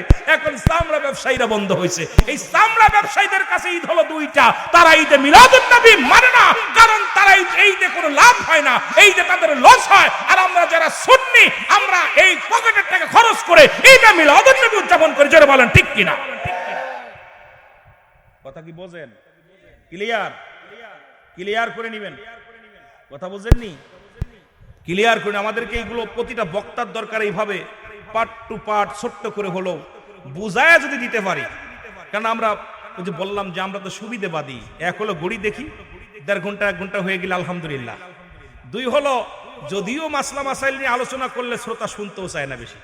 এরা শ্রোতাও আছে, শ্রোতা চিন্তা করে বক্তার শ্রোতা, কমিটি শোনে সুর, বক্তা শোনে টাকা, এই হয়েছে অবস্থা, জোরে বলেন ঠিক কিনা। শ্রোতা সোজে সুর, কমিটি শোনে ভাইরাল। কোন বক্তা ভাইরাল? এই ভাইরাল বক্তা খুঁজতে খুঁজতে কমিটি শেষ। আর শ্রোতা সরে কোন বক্তা সুর ভালো আছে, আর বক্তায় খালি টাকা চেনে। এখন 1 লাখ দিব কেমনি? কথা কন না কেন? রাগ করেননি? করেন রাগ। অথচ 1 লক্ষ টাকা নিয়ে যদি একটা মাদ্রাসা করতো, একটা জেলার মধ্যে যদি 5টা মাদ্রাসা করতো, দিনে এলেম চর্চা হতো, আলেম ওলামা বাইর হতো। ভাই কথা কয় না কেন? এই 1 লাখ 1.5 লাখ টাকা নিয়ে যদি 5টা মাদ্রাসা করতো, এই মাদ্রাসার খাদেম হাজার হাজার কোরআনের তালিম হতো। কিন্তু আমরা করতেছি বাড়ি গাড়ি, বিশাল। এই জন্যই বলি বক্তার বাড়ি যেতে হবে। বিশাল বাড়ি করেছি, বিশাল গাড়ি, ভিআইপি গাড়ি, কিন্তু ইসলামের জন্য কি করেছি? রব্বুল আলামিনের কাছে ধরা পড়তে হবে। এই জন্য ওরে মানুষ শুধু বেহুশ দুনিয়ার পিছে, কি জবাব দিবি রে তুই আল্লাহর কাছে? বলেন কি জবাব দিবি রে তুই? আরো জোরে বলেন কি জবাব দিবি রে তুই? কুল্লু মান আলাইহা ফান, সব শেষ করে দিবে কে? কথা কয় না। আমার আব্বার কথা কইতেছি, কোরআন হাদিসকে আমার আব্বার জন্য স্পেশাল হইছে। আল্লাহ বলেন বান্দারে, এই দুনিয়ার মধ্যে যা কিছু আছে সব আমি চূর্ণ বিচূর্ণ করে দিব। বাবা কেউ কষ্ট পেন না, কথা বুঝাইতে গেলে হয়তো অনেকের গায়ে পড়বে, মনে কিছু করবেন না। কথা বুঝেননি? ওই 2জন ওয়াজ করতেছে, ইমাম সাহেব ওয়াজ করছে, ইয়াকা না'বুদু ওয়া ইয়াকা নাস্তাইন, পিছনে কানা নামাজ পড়তেছে। কথা বুঝেননি? ওর মেজাজ খারাপ হয়েছে। কথা বুঝেননি? এখন কানা কয় তুই আমার নামে সূরা পড়লি কেন? ইমাম সাহেব করছে, তা কি বলবো? কয় আমার পাশে যে বুবা রয়েছে, কয় বুবা ইয়াবুদু। কথা বুঝেননি?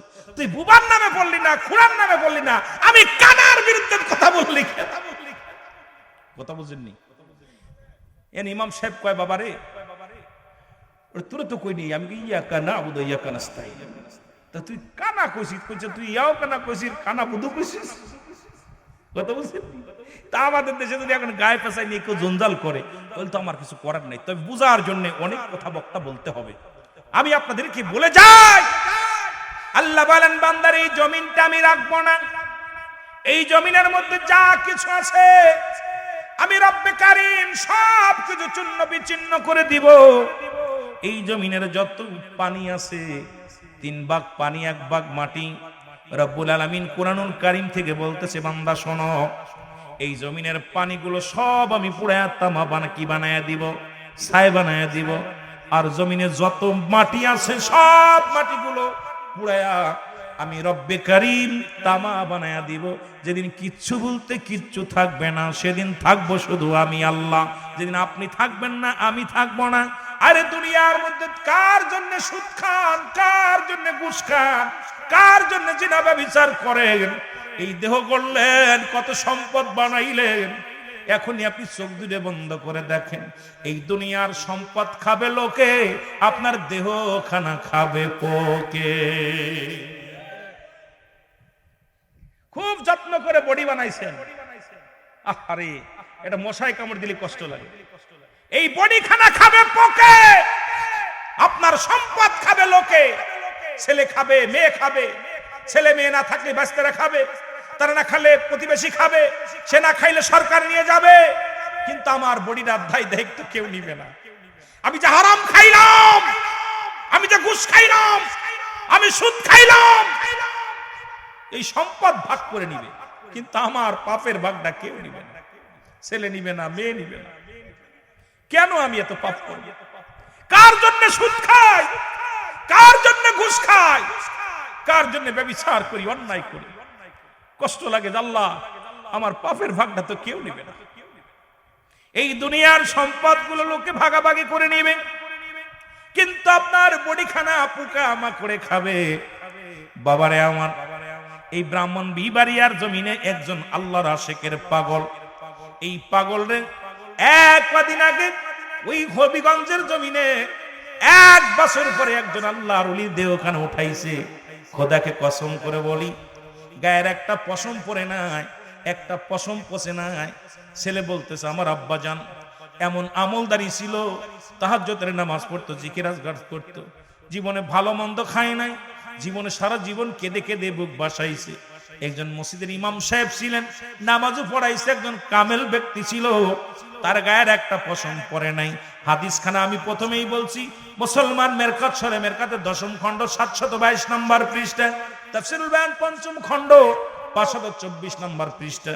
কারণ আমি দলিল নাম্বার দিতেছি, পৃষ্ঠা নাম্বার দিতেছি, না পাইলে বলবেন হুজুর আপনি রং করেছেন, আগে খুঁজে নেন। আল্লাহর নবীজি বলেন লা ইয়ামুত, তাদের মৃত্যু নাই, প্রমাণ করে দিছে আল্লাহর ওলি। মুসলমান শুনে নাও, তাহলে এমন দেহটা আমি গর্ব, যে দেহটা ইন্তেকালের পরে মাটিতে খাবার সাহস পাবে না। মুসলমান শোনো, ওই মাটির মধ্যে যেমনি রাখবা, ওই মাটিটা যেন আপনার শরীরটা যেন শরীরের সঙ্গে দুর্ব্যবহার না করে। আর আপনি হারাম হালাল খাইয়া দেহখানা গড়িয়া রং তামাশা করিয়া দুনিয়া থেকে বিদায় নেবেন, এই দেহখানা পোকা মাকড়ের খোরাক হয়ে যাবে। এর কষ্ট ওই কবরের ভিতরে ভয়ঙ্কর কষ্ট হবে। এরে মুসলমান শুনে নেন, এই জন্য আমি আপনাদের অনুরোধ করে যাব, কার জন্য এত বাড়ি করলেন, কার জন্য গাড়ি করলেন, কার জন্য সম্পদের পাড় করলেন, কার জন্য অন্যায় পথে পা বাড়াইলা? সরকার বেচারা 10,000 টাকা বেতন দেয়, বয়া বয়া ঘুষ খাও। পথের মধ্যে দেখি অনেক পুলিশ বাহিনী আছেন, যদি আর থাকেন আবার বলবে আমার বিরুদ্ধে কথা বলে না, আমাদের কাছ থেকে এত রাত্রে আইছেন চা খাট টাকা দেন। আরে ঘুষখোরের দলেরা শোন, আরে এই পৃথিবীর মধ্যে আরে হাজার 1 মণ দুধের ভিতরে যদি 1 ফোঁটা চুনা পড়ে সমস্ত দুধ যেমন নষ্ট হয়ে যায়, ওই 20,000 টাকা কামাই করলি 1টা টাকা হারাম ঢুকছে তোর দেহের মধ্যে, সমস্ত দেহখানায় বরবাদ হয়ে যাবে। জোরে বলেন ঠিক কিনা? এই হারামখোরদের কি বলবো? হারামখোর, আমার শুধু হারাম, ঘুষও হারাম না হালাল? বাবা জোরে বলেন, হারাম না হালাল? শুয়োরের গোশত খা হারাম না হালাল? তা আমি বলবো, যারা সুদ খাও, ঘুষ খাও, আগামী কাল থেকে 1 কেজি গরুর গোশ, মশির গোশ, খাসির গোশ কিনতে পারবা না। তোমরা শুয়োর খাবা, দেখবা গোশের দাম কমে যাবে। জোরে বলেন ঠিক কিনা? এই ঘুষখোর আর সুদখোর বাহিনী যদি গরুর গোশ খাওয়া বন্ধ করে দিত, আমার দেশে গোশতের কেজি 200 টাকা হইতো। কারণ এদের যন্ত্রণায় দেখবেন কিনতে গেলে 10 কেজি, 20 কেজি, 50 কেজি তারা কিনতেছে।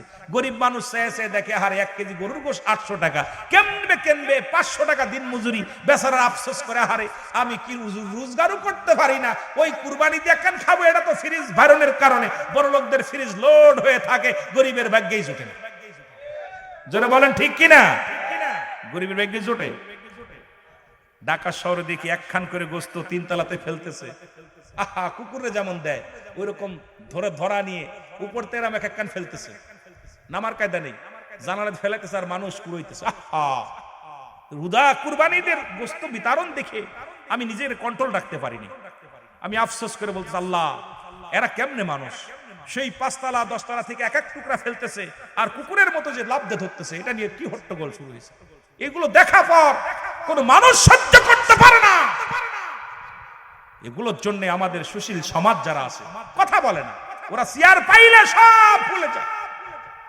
কথা বুঝিনি? যারা আপনার ওই বলকের বাদশা ইব্রাহিম আদম, ও যখন চেয়ার পেয়েছিল, তা যখন উনি ঘুষ সুদের মধ্যে জড়িত, মরার কথা চিন্তা করতেছিল না, তখন আল্লাহর একজন বান্ধব বলতেছিল, হে যে আদম, আমি একটু পরীক্ষা করতে চাই আপনার কপালেরই দোষ নাকি চেয়ারের দোষ। বয়া দেখে আসলে চেয়ারের দোষ। কথা বুঝেননি? যেইটা আমাদের স্বভাব চরিত্র পরিবর্তন হয় না, এগুলো আমাদের পরিবর্তন করার দরকার আছে কিনা? জোরে বলেন আছে কিনা? একটু মহব্বতের সঙ্গে দুরূদ শরীফ পড়েন আল্লাহুম্মা। কয়টা পর্যন্ত চালাবেন? ওয়ালা আলি সাইয়্যিদিনা, এমন হাবিব আমার মুক্তির কারণে এলো, উফাতের পরেও নবীজি পাপী উম্মতিরে না ভুলিল,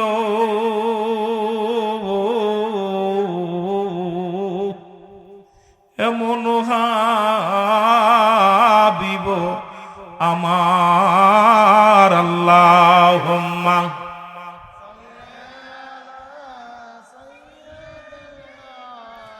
মাওলানা মুহাম্মাদ আলা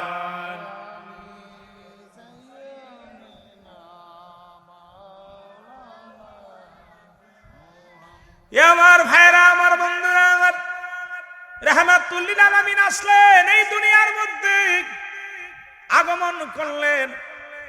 রাসূলের যখন ছোট্টবেলা একটা কথা, আমি কয়েকটা কথা বলে যাই মুসলমান, যেহেতু আগামী কাল ঈদে মিলাদুন নবী, নবী আসার দিন 12 তারিখ আগামী কাল, সেহেতু 2-4টে কথা না বললে আপনাদেরও মজা লাগবে না। এমন নবী যিনি নবীদের নবী, মা আমিনার গর্ভে আসলেন ওই নূর থেকে। যদি আব্দুল মুত্তালিবের কথা, আব্দুল্লাহর কথাগুলো যদি বলতে যাই, লম্বা আলোচনা। নবীজির চাচার সংখ্যা ছিল 9 জন। কয়জন? জোরে বলেন কয়জন? 9 জন। একটু পরিচয় দিয়ে যায়। নবীজির বাবার নাম কি? জোরে বলেন নাম কি? আব্দুল্লাহ মার নাম। আরো জোরে বলেন মার নাম। আমিনা দাদার নাম। আব্দুল মুত্তালিব দাদার নাম। আব্দুল মুত্তালিব দাদির নাম ফাতিমা। দাদির নাম ফাতিমা। নানার নাম ওহাব জুহরি। নানির নাম বাররা। নানির নাম বাররা। বংশ হলো কুরাইশ বংশ। রাহমাতুল লিল আলামিনের চাচার সংখ্যা ছিল 9 জন। কয়জন? আব্দুল মুত্তালিবের সন্তান ছিল 10 জন। নবীর বাবা জান সবচাইতে ছোট, নাম হলো আব্দুল্লাহ। মুসলমান শুনে নাও, এদের মধ্যে 2 জন হলো ইমানদার। কয়জন? আরে বাতিলের সংখ্যা বেশি থাকবে। কিয়ামতের ময়দানে 73 দল হবে, আপনারা সবাই জানেন। এক দল ব্যতীত 72 দল জাহান্নামে যাবে। এই জন্য দুনিয়ার মধ্যে ফেরকাবাজু বেশি দেখা যায়, হকের চাইতে বাতিলের সংখ্যা বেশি। জোরে বলেন ঠিক কিনা? বন্ধুগণ আমার, দিলের কান্ডা লাগা শোনেন, রাসূলের চাচার সংখ্যা ছিল 9 জন। এদের মধ্যে 2 জন ইমানদার। কয়জন? জোরে বলেন কয়জন? 2 জন ইমানদার। একজনের নাম আমিরে হামজা, আর একজনের নাম আব্বাস। সুবহানাল্লাহ বলেন। হযরত আব্বাস আর আমিরে হামজা, এই 2 জন ঈমান আনছে, বাকিগুলো ঈমান আনতে পারে নাই। বলছে নবীজি আমাদের বাতিজা, ওর আব্বা নাই, ওর মা নাই, এতিম মানুষ কেমনে নবী হয়? নবী তার মানতে পারে না। এই দুনিয়ার মধ্যে সবচেয়ে লাঞ্ছিত হয়েছে, বঞ্চিত হয়েছে, অপমানিত হয়েছে, অবদস্ত হয়েছে। নবীর চাচা হইয়াও নবীর উপরে ঈমান আনতে পারে নাই। নবীজির ফুপুর সংখ্যা ছিল 6 জন। এদের মধ্যে ঈমানদার হলো 2 জন। একজনের নাম হযরত সুফিয়া, আর একজনের নাম হযরত ওমর। বাকি 4 জনই ঈমান আনতে পারে নাই, কারণ তারা নবীরে বলছে আমান আব্দুল্লাহর বেটা মুহাম্মদ, কোলে পিঠে মানুষ করলাম। এতিম মানুষ সে কেমনে নবী হয়? যার বাপ ছিল না, যার বাবা জন্মের আগেই দুনিয়া থেকে বিদায় হয়ে গেছে, এ আবার কেমনে নবী হয়? এই নবীর উপরে তারা ঈমান আনতে পারে না। বাবারে ওই 4 আর 7 কতজন? 11 জন। কত? 11 জন। 4 আর 7 ভালো করে হিসাব করবেন, ফট করে বললেই 11 জন। আর 2 আর 2 4। এ মুসলমান শুনে নাও, গভীর মনোযোগ। এই 16 জনের মধ্যে 15 জনের মধ্যে রাসূলের বাবারে বাদ দিলে থাকে 15 জন, আর রাসূলের বাবারে ধরে মোট 16 জন মুসলমান। এর মধ্যে মাত্র 2 জন ঈমান আনছে, 1 জন ঈমান আনছে, বাকি 11 জন দুশমনে রাসূল ছিল। তারা রাসূলের সঙ্গে বিদ্রোহী করেছে। নবীরে মানত, আলামিন বলে মানত। নবীকে কেমন আলামিন বলে মানত? আমার বাবারা, ছোট্ট একটা কথা বললে আপনি বুঝতে পারবেন। নবীর বয়স তখন 10, কত বছর? 10 বছর। মক্কা মদিনায় কোনো বৃষ্টি হয় না। মদিনার বুকের মানুষগুলো অনাহারে, পশু পাখিগুলো না খেয়ে আছে, অনাহারে আছে। এর মুসলমান মক্কা মদিনার 40 জন বড় বড় নেতা, চেয়ারম্যান, মেম্বার, খুতবা সাহেব, আবু জেহেল, আবু সুফিয়ান, বড় বড় নেতারা একত্রিত হইয়া প্রতিজ্ঞা করলো কাবা শরীফের মধ্যে পশু জবাই করা হবে। পশু হত্যা করে রক্তের মধ্যে হাত দিয়ে কাবার মালিকের কাছে প্রার্থনা করলে বৃষ্টি হবে। প্রতিজ্ঞা করলেন, চললেন 40 জন নেতা। এবার আবু তালিব ঘরের মধ্যে বসে আছে আমার দা নবীরে নিয়ে। আব্দুল মুত্তালিবের কাছে বাসায় বসে বলে, আবু তালিব রে, বাড়ি আসোনি? এ আবু তালিব, তুমি কুরাইশ নেতা। বলে, আবু তালিব রে, মক্কা মদিনার মানুষগুলো নাহারে আছে, পশুগুলো পিপাসায় কাতর হয়ে যায়, ছোট ছোট মাসুম বাচ্চাগুলো অনাহারে রয়েছে রে। ও আবু তালিব, চলো যায় কাবার মালিকের কাছে যায় বৃষ্টি প্রার্থনা করি, চলো যায়। রওনা হয়ে গেলেন। নবীজি ডাক দেখায়, চাচা রে, 10 বছর মাত্র বয়স। নবীজি ডাক দে বলে, চাচা আমি যাব, আমাকে নিয়ে যান, আমি যাব, আমাকে একটু সঙ্গে নিয়ে যান। আবু তালেব কয়, ভাতিজা রে, তুমি ছোট্ট মানুষ, তুমি যাইতে পারবা না রে বাবা, কারণ আরবের বড় বড় নেতারা আসবে, ওখানে কেউ কি করবে, ঢুকতে দিবে না, আমার ইজ্জত থাকবে না। আবু তালেব কয়, বাবারে নেওয়া যাবে না। আমার নবী কয়, চাচা গো, একটু দয়া করে আমাকে নেওয়ার ব্যবস্থা করেন, আমি যাব। আবু তালেব ধমক দিয়ে রাসূলকে রেখে গেলেন। আমার নবী পিছে রওনা দিছে, জোরে জোরে বলেন মারহাবা। আমার ভাইরা, আমার বন্ধুরা, আবু তালেব যখন রওনা দিছে রে, আবু তালিব পিছে পিছে, আমার নবীজি আবু তালিব পিছন দিকে তাকা দেখে রে, কাবা শরীফের সামনে দয়াল নবী, মায়ার নবী, রাহমাতাল লিল আলামিন হাজির হয়ে গেছে। ছোট্ট মানুষ, 10 বছরের বালক। আবু তালেব কাছে কি ইজ্জত থাকবে না? 39 জন বড় বড় নেতা, এখানে আমারে দিয়া 40 জন, এই নেতাদের মধ্যে বালকটা আসছে, আমার ইজ্জত থাকবে না? এবার ভিতরে গেলেন, কয় তুই যাবি না। দূরে দাঁড়া করে রাখলেন আমার নবীরে। আমার নবী দাঁড়ায় আছে, মেঘমালা ছায়া দেয়, জোরে বলা যাবে না সুবহানাল্লাহ। মেঘমালা আমার হুজুরের ছায়া দেয়। সবাই ভিতরে ঢুকলেন, ঢুকিয়া পশু জবাই করিয়া রক্ত পাতিলের মধ্যে থুইয়া সবাই শপথ করলেন, এ কাবার মালিক, কাবারে বৃষ্টির মালিক, বৃষ্টি দাও, তাড়াতাড়ি বৃষ্টি দাও। সারাদিন পার হয়ে যায়, বৃষ্টি আসে না। সবাই সন্ধ্যা লাগবো ভাব, সবাই চিন্তা করে আজকে দে লাভ হবে না, আগামীকাল কাঁদবো। সবাই ফিরে আসলেন। আমার নবী কয়, চাচা গো, বৃষ্টি তোমার দিল না, বৃষ্টির মালিক তো বৃষ্টি দিল না। কয়, বাতিজারে বেশি বলো না, কথা বলো না। আজকে আমরা 40 জন বড় বড় নেতা ওই কাবার কাছে কানলাম, বৃষ্টি হলো না। পশু জবাই করে রক্ত ছুঁয়ে কসম করে কত প্রার্থনা করলাম, প্রার্থনা কবল হলো না। আমার নবী কয়, চাচা গো, বৃষ্টির মালিকের কাছে চাইতে জানলে আমার মালিক ফেরত দেয় না, আমাকে একটাবার সুযোগ দাও, আমি বৃষ্টির মালিকের কাছে বৃষ্টি চাইব, রব্বে কারিম বৃষ্টি দান করবে। জোরে জোরে চিল্লায় বলেন মারহাবা। ওরে আমরা গুনাহগার গনবী, আমরা গুনাহগারে বলো, আমরা গুনাহগার গনবী, ও নবী গো আমরা। এর সালাত সালাম জানাই, সালাত সালাম জানাই আপনার উপরে ও নবী গো, ও নবী ও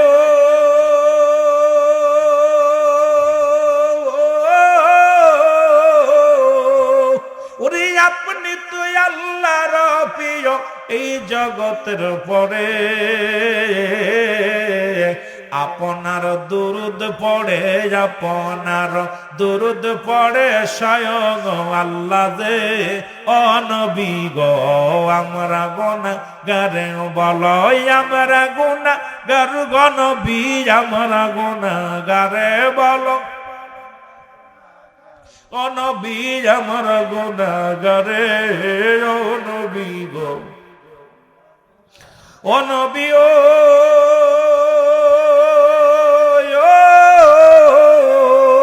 ওরে আমির শাফি সাহেব কেবলার কদমে আসিয়ে তার স্মরণে অগত্যা স্মরণের মাহফিলে, তার স্মরণের মাহফিলে কান্দি আপনার কদমে ও নবী গো, আমরা গুনাহগারে বলো, আমরা গুনাহগার গো নবী, আমরা নবী, আমরা গুনাহগার গো নবী, আমরা গুনাহগারে ও নবী গো। এ দুনিয়ার মুসলমান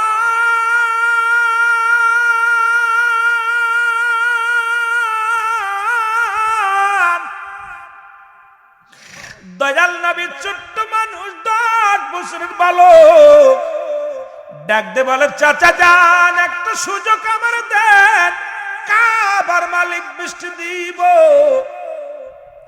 আব্দুল মুত্তালিব আবু তালিব কয়, বাতিজারে 40 জন নেতায় যা পারি নাই তুমি কেমনে করবা? বড় বড় নেতারা ডাকছে, মৌলারে ডাক শোনে নাই, তুমি কি বলতে চাও? আমার নবী কয়, চাচা যান একটা সুযোগ প্রার্থনা করি। 39 জন নেতা বলে, আবু তালিব রে, যেহেতু বালকটা এত করে বলতেছে একটু সুযোগ দিয়ে দাও। আর আমরা দেখেছি যখন আমরা কাবার মধ্যে ঢুকেছিলাম, দেখেছিলাম মেঘমালা ছায়া দেয় তোমার ভাতিজা নূরে মুহাম্মাদের মাথায়, নূরে মেঘমালা ছায়া দেয়। আমাদের কেন যেন সন্দেহ হয় তোমার ভাতিজা কোনো সাধারণ মানুষ নয়, তোমার ভাতিজার মুখ দেখলে কেন যেন মায়া লাগে। আমার নবী কয়, চাচা গো আমার জন্য মায়া লাগে, আমার তো মা নাই, আমার তো বাবা নাই রে, এই দুনিয়ার মধ্যে আমার কেউ নাই, কে শুনবে আমার কথা? তোমরা আরবের বড় বড় নেতার, আরে চাচা একটা সুযোগ যদি দিতা, কারণ পশু পাখি গুলো না আকারে মারা যায়, পিপাসায় বড় কাতর হয়ে গেছে, চাচা গো একটা সুযোগ আমারে দিয়ে দাও। আরে আরবের নেতারা বলে, আবু তালিব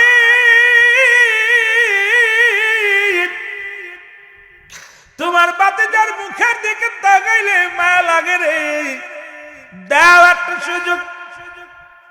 আরে কেন যেন মুখটা দেখলি বড় মায়া লাগে, শান্তি লাগে।